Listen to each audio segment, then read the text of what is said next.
ಕೇವಲ ರಾಮರ ಅಸ್ತಿತ್ವಕ್ಕೆ ಮಾತ್ರ ಅಲ್ಲಪ್ಪ, ಇಡೀ ರಾಮರ ವಂಶ ವೃಕ್ಷದ ಅಸ್ತಿತ್ವಕ್ಕೆ ಕೊಡಬಲ್ಲೆ ಸಾಕ್ಷಿ ನಾನು ಅಂತ ನಮ್ಮ ಮಕ್ಕಳ ಬಾಯಿಂದ ಬರಬೇಕು.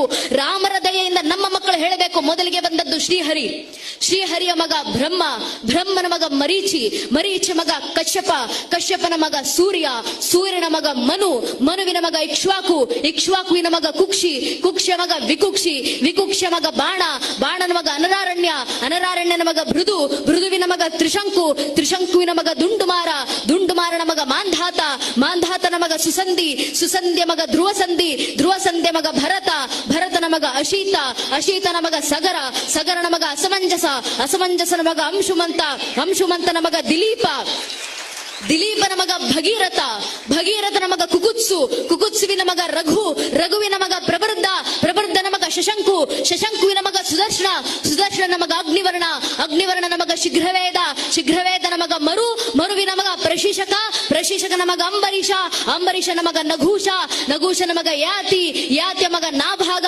ನಾಭಾಗನ ಮಗ ಅಜ, ಅಜನ ಮಗ ದಶರಥ, ದಶರಥನ ಮಗನೇ ರಘುವಂಶದ ರಾಘವ ಪ್ರಭು ಶ್ರೀರಾಮಚಂದ್ರರು ಅಂತ ಹೇಳುವ ಮಟ್ಟಕ್ಕೆ ನಮ್ಮ ಹಿಂದೂ ಮನೆಯ ಒಂದೊಂದು ಹಿಂದೂ ಮಗುವಿನಲ್ಲೂ ರಾಮರ ಭಕ್ತಿ ಬಂದ್ರೆ ಸಾಕು ನನ್ನ ನೆಚ್ಚಿನ ಬಂಧುಗಳೇ. ಇದೇ ಧರ್ಮ ಜಾಗೃತಿ, ಇದೇ ಧರ್ಮ ರಕ್ಷಣೆ. ಇಷ್ಟು ಧರ್ಮ ಜಾಗೃತಿ ಮನೆ ಮನೆಯಲ್ಲಿ ತರೋಣ.